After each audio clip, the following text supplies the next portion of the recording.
Sekarang ada orang lagi bilang, susah, banyak yang gagal. Kalau Anda bilang susah, banyak yang gagal, bukankah hampir semua bisnis seperti itu? Emang Anda pikir semua restoran yang buka sukses?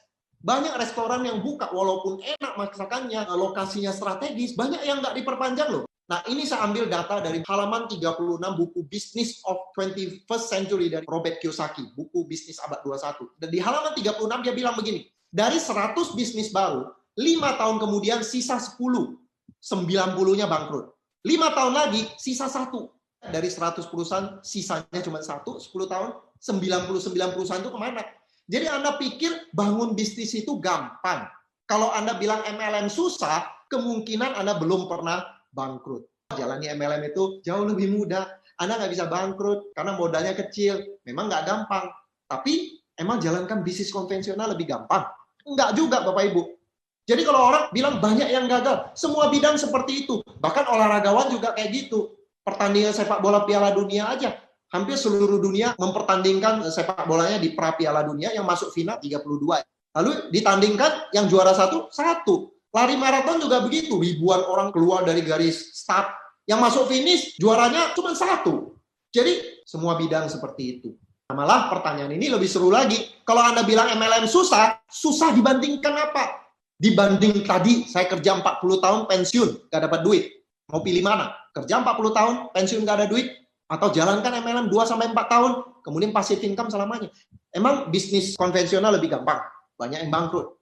Apakah kerja di kantor lebih gampang? Mungkin kelihatannya gampang ya, terima gaji kayak gitu. Tapi mau sampai kapan? Mau sampai pensiun seperti itu? Berpikirlah jangka panjang juga, Bapak Ibu. Kita manusia nggak mungkin kerja selamanya. Suatu saat kita nggak bisa kerja. Apakah Anda mau tunggu sampai itu terjadi, baru kita sibuk? Kenapa nggak luangkan waktu Anda yang produktif untuk membangun aset sekarang? Jangan takut yang susah. Heran ya, dengan banyak sekali orang-orang di dunia yang apa-apa susah. Saya ingat seorang pengusaha legendaris di Indonesia namanya Tong Ju. Dia diinterview dan dia bilang ini, kalau you takut susah, you jadi susah. Kalau Anda takut susah, hidupmu susah.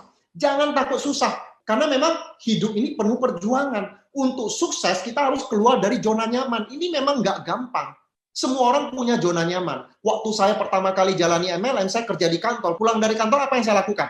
Nonton TV berjam-jam atau ke mall, jalan-jalan, nonton bioskop. Itu yang saya lakukan. Hari Sabtu Minggu, rekreasi. Tapi ketika saya jalani MLM, saya harus mengorbankan kenyamanan saya. Saya keluar dari zona nyaman. Gampang nggak? Nggak gampang. Tapi saya tahu, kalau saya mau sukses, saya harus keluar dari zona nyaman saya. Karena tidak ada kesuksesan di zona nyaman kita. Jadi jangan takut susah. Jangan takut sakit. Karena rasa sakit itu penting. Rasa sakit itu perlu, Bapak Ibu. Kalau tangan Anda nggak ada rasa sakit, Anda pegang ceret yang lagi mendidih. Nggak ada rasa sakit, Anda pegang, tahu-tahu melepuh tangan Anda. Nah, rasa sakit itu penting. Ketika Anda menyentuh ceret yang lagi panas, tiba-tiba Anda tersentak. Menyelamatkan tangan Anda. Jangan takut dengan yang namanya rasa sakit. Sukses, harganya rasa sakit. Tapi sementara. Gagal, harganya juga rasa sakit. Tapi selamanya.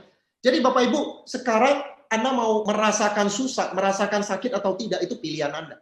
Kalau Anda nggak mau merasakan sakit itu, Anda tetap akan bayar harganya. Suatu saat Bapak Ibu, Anda akan menuai apa yang Anda tabur. Lebih baik saya sakit-sakit dahulu, senang-senang kemudian. Mumpung saya masih kuat, saya gunakan waktu luang saya bangun bisnis MLM, walaupun susah, walaupun sakit, tapi ini hanya sementara. Setelah itu saya freedom.